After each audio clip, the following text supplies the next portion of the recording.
This has been a great week in the program, man. I think this is probably the best I've felt throughout the entire week of connection with my body, with stress, with the amount of stress we've given, but not too much, but I've been able to manage it.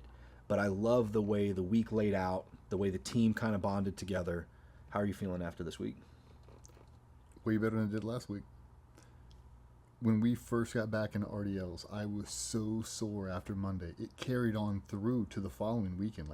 It wasn't a bad sore. It was a really, really good sore.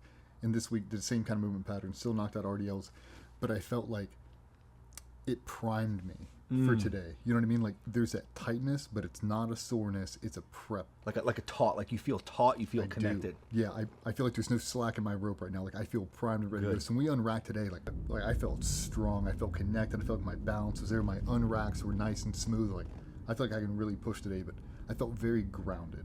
It was, yeah.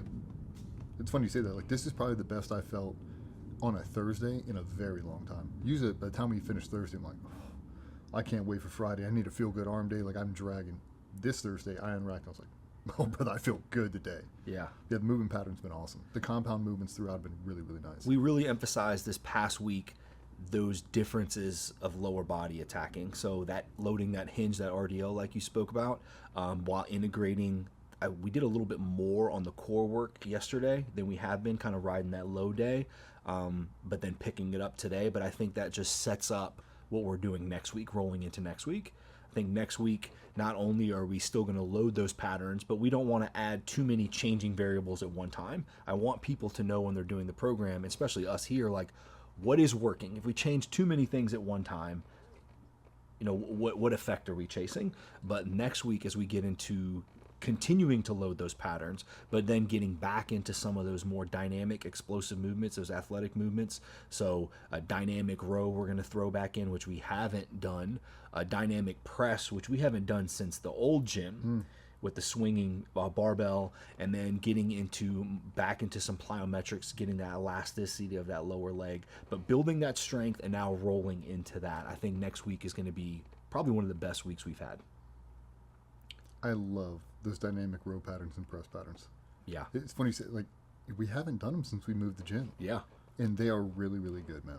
I think it allows you to connect the dots. Yep. Whereas when you're laying on the bench, you're fixated, you're locked down, you're rigid, and you're pressing, you're really trying to load tissue, which is what we want. But it's like we want to also be able to have that functionality of moving, of exploring, of being able to create tension from the floor up to our hips. And that swinging press is a great example, because if you don't lock down that back glute, now that force is coming back to you, and now we want active force, everything going away from us, an active participant pushing it away, not letting that force sit on us, being a victim to it, but being able to take our energy forward. So I think just getting back to incorporating those movements, I'm really excited to kind of get back to our roots. Because when we were in the old gym, we didn't have all these tools and this gym equipment, so we had to kind of explore to touch those new patterns. We didn't have heavy dumbbells. We kind of were short on plates too often. So those patterns and those ways of loading allowed us to do it. And I think sometimes when you get away from your roots, it's like, why? So revisiting them, I'm kind of excited to get back into it with this new slot. So creating that tension from the ground, locking that rear glute for stability, if you don't do it, when you get on that swinging press, you know instantly. And a lot of times, because if you haven't been chipping away at that for a while, you lose that ability to turn it on real quick, and it takes a cue, like, lock down your rear glute. As soon as you do it, oh, man, I wish that just would have been automatic. And the more you do it, the more experience you get with it. Yeah. And it's a really good pattern, man. Dynamic row is super cool. And it's functional, man. Yeah. It's functional. There's not a lot of times where you're in a perfect setting, 65 degrees, nice and clean. I chalk my hands. Being able to build that explosive pattern. Like, I have to move that 200-pound dude across this room against his will. How am I going to do it? Just like this, rip it across. Well, and it's finding exercises that are safe. Yeah. Like I want you and all the guys in the morning to repeat maximal or submaximal efforts, but we need to be safe, because you still have to go work. You're still hitting the range later that day. The guys that are in the program, they still got to go do the job. What is a safe way to elicit this stress to adapt to, but we don't have to worry about putting your body in like a compromised position? So I'm really excited for the people in the program to try a lot of these new movements that we're going to put them through this week. Me too. The pulsing lunges today, even with no weight, my quads were so blown out from everything we did, but it feels good. It doesn't feel twingy. I feel like I can keep my knee north and south. Like when I'm coming down, there's no deviation off my center line. Wherever I want it to put, like I'm in control, but I feel like at the bottom, when I'm trying to reascend, I feel powerful.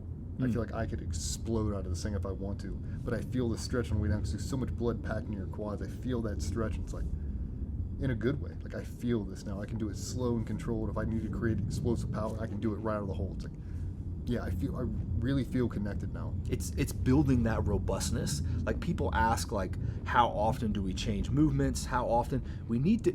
We're not in the game of like exertainment. Like I'm not trying to like, oh, this week is gonna be. No, this is really what we're doing. Like we came out of that block maybe 3 months ago where we were so athletic. Remember all the jumping and all the explosive movements we did? Then we kind of took our foot off that and we built the strength based off of all those powerful movements, getting back into good ranges of motion, addressing tissue tolerance, loading tendons. And now it's like, okay, we've done all this. We did all that. We did all this, built good blockers, built some resiliency, some robustness. Now let's kind of ease back into it, into that like sub-maximal strength effort. So with these pushing patterns and row patterns, now we're still expressing a lot of force, but like you're in a safe return position. But what I like, especially with that swinging setup, is I feel it helps me when I'm on the bench because I have to create so much rigidity without the bench. It's like when I lay on the bench now, it's like, oh, this is like, I'm like benching with training wheels now. I feel so stable because I just had to support that bullshit where I didn't have any stability. Yeah. And now it's like, now I have stability and it just flies off my chest. It does. It's funny you say, yeah, until you look at the whole picture, you don't really realize how much stronger and how much more connected you are when you're doing that swinging pattern you are just on a bench press. Like I feel super connected on the bench press. When you stand up, it's like, now I feel like I'm not stable. It's like locking your glute, drive that heel to the ground. Now it's like, oh, okay. Yeah. Yeah, okay. And to me, it's realistic. Like if I got to push a truck, bench press isn't going to help me. I've got to be able to create that tension on the floor. I've got to be able to have a solid base, a solid foundation, and then press. It's like not a lot of people get in that pattern because gym equipment's evolved so much. It's like, well, why would you do that when you just lay down and do a bench press? If you have a chest press machine, why wouldn't you just do that? Like, well, yeah, I guess you could. I've done a lot of things in my last 40 years, and I've never once been to a situation that had actual duress that involved a bench press or a chest press. I've had a bunch of different situations where I've just had to move something against its will, and that standing press simulates that very, very well. Mm-hmm. It just does, man. We don't typically walk around.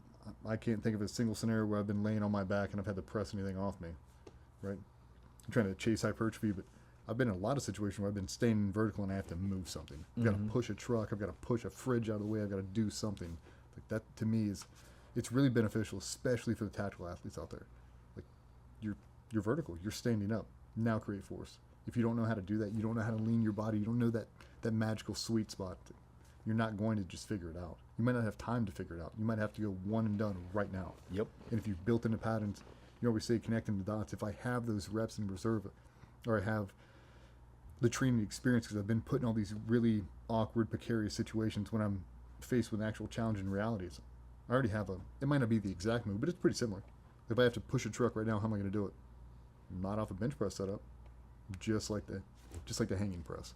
Very similar to me. It's a great point because it's like when people say like, why are you doing this exercise or why this, and how we always talk about like connecting the dots.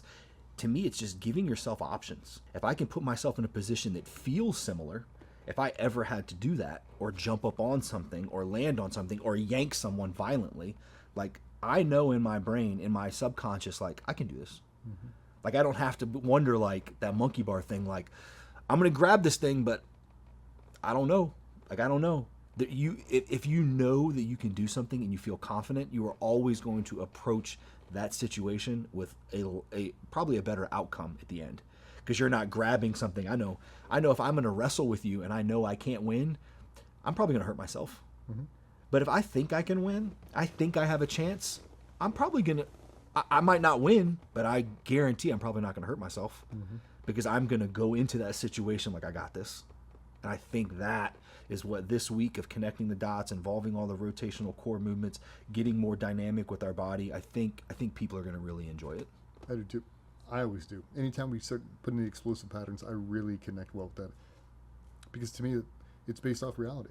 Yes. Like, not everything gives you a 5-minute rest period. Like, that's all really good building the foundation. But if you never get the pressure tested, like, now we've built the strength. Now let's move it dynamically. And we see it on a flat range all the time. You see guys that are big, they're strong, and they used to be athletic, but now they're not because they haven't tapped into that in a long time. It's like we have to rebuild that confidence. Like, tell a guy that, used to do whatever. It's like, hey, we're going to do a cone drill. It's like, what do you mean? It's like, hey, we're going to broad jump. Like, a broad jump?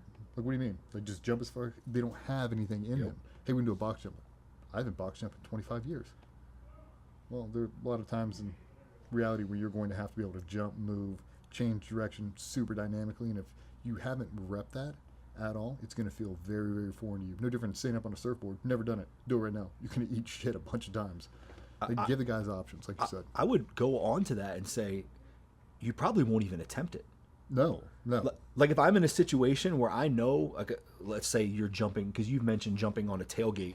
If I had to jump up on a tailgate and do something, like I had to respond to something or grab something, if I know I can do that because I've done it in the gym, I'm not even going to think twice. I'm just going to jump. Mm-hmm. Yeah, because you already know. You know your limitations. Like, oh, I can make that. Yeah, but if you haven't, you're going to go, maybe you're going to throw your leg up there gingerly. You're going to kind of sit on it and swing your legs around. Like, you're not even going to, it's not even going to cross your mind that you think you can do it. Mm-hmm. And then the opposite of that is you do just send it. And now you're a victim. Now you hurt yourself. Nope. Now you can't perform the job. Now your buddy that's hoping that you get up there and do what you're supposed to is like, shit, now I'm by myself, man. Thanks.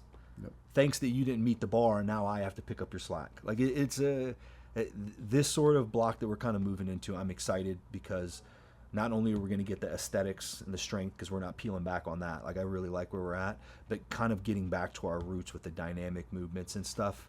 I'm looking forward to enjoying it just as much as I think as you are. So I mean, it translates to your reality. Like, we talk about chasing around Chandler out there playing soccer with his friends. Like, if you don't practice this, we talk about how sore you were. My groin was sore for weeks, man. You know when the last time I chased around kids with a soccer ball was? I don't have that in me. Yeah. Right? Like, if you want to be able to do that, you want to be able to sprint around. You've got, a heavy gun belt on. You've got plate carriers on. You've got whatever. Like, you have to be able to perform those movements. You're not just going to be able to just turn it on. And I feel like a lot of people, if they haven't understand their limitations, they have never pressure tested it, you have this false sense of security, like, oh, I used to be able to do it when I was 25, I can send it again. Like, no, dude, you can't. You can if you practice and you burn the reps, and you can reestablish that confidence. You can still pull it off. Maybe not the extent you could at 25, but you can still perform at a reasonably high level, but not if you skip the progression. Mm-hmm. You've got to be able to pressure test, and that's why I love the dynamic movements, the box jump. For me, like, I want to be able to still jump on a 48-inch box jump as long as humanly possible. I want to be able to do a 10-foot standing broad jump, just no warm-up. Like, I have to make this gap go. Okay? Like, to me, to have that confidence, to have that ability, it feels like a superpower. Because when you see it, like, guys kind of negotiating the obstacle, like, oh, I don't know if I can do that. And that's for me, negotiating a quick glance, like, I look at them like, can't do it. Like, how do you know you haven't tried? Because I know my limitations. I can do 10 foot right now, 100%. I'll bet my family farm on it. 13 feet I can't do. Not unless I get a running start. Give me a running start, I'll send it all day, right? It's like, but understanding that, and then when it opens up in reality, you've got some kid over your shoulder, you're trying to run up 5 flights of stairs, you got to do this. If you understand your limitations, you'll understand how to pace yourself to save room for the final event. Like, I'm going to pace myself coming down this just enough because I know I have to rebound and sprint up these 25 stairs at the bottom, right? Pace, pace, pace, here we go. I know exactly what my threshold is, and not a lot of people ever get that. And I feel bad for them. That's a lot of stuff we try to push out now. Like, understand your limits. They're not going to be that same limit forever. Exponential growth over a long period of time through consistency will just raise your ceiling, as you say. And being honest about your reality. Like you say, I hear you say that all the time. Like, hey, it's okay to not be where you want to be. It's okay to not be happy where you're at. But, like, you have to identify what your reality is right now. Because if you don't understand where you're at, like, how are you going to actually move forward? Like, how are you actually going to look at your training and be like, okay, this is where I'm at, this is what I need to do, this is how I need to improve? Yeah, dude, I'm really excited for the explosive patterns. I think dudes are going to love it, dude. I think they are too. Because, like, you feel so strong when you come on these big strength blocks and, like, now we're going to put it to test. like now we've been heavy bent over rows to 225 or whatever else. It's like now we're gonna snatch the life out of this thing. Yeah. To me, it makes me feel like I'm almost in like a combat sport. Yeah. It's like we're gonna move that thing against its will. How hard? And it's fun. Like it gives you that sort of like competitiveness, that sort of like because bent over row, you're gonna put limitations on it. You're gonna think like, oh, I'm getting to a point of failure. But the second we do those dynamic movements, it's like, bro, just send it. You're in a good spot. You feel safe. Like, we're probably going to get more stress on tissue. We're probably going to get higher intensity. Heart rate's going to get higher because you are going to actually, like, I'm in a safe position. I'm not thinking about my back. I'm just going to send this rep. And that continuous effort, like, it's going to compound. Yep. We'll see. We'll check back in at the end of this week. And we'll see how we feel. Yeah. Yeah. Really looking forward to it, man. It's going to be great. Hell yeah.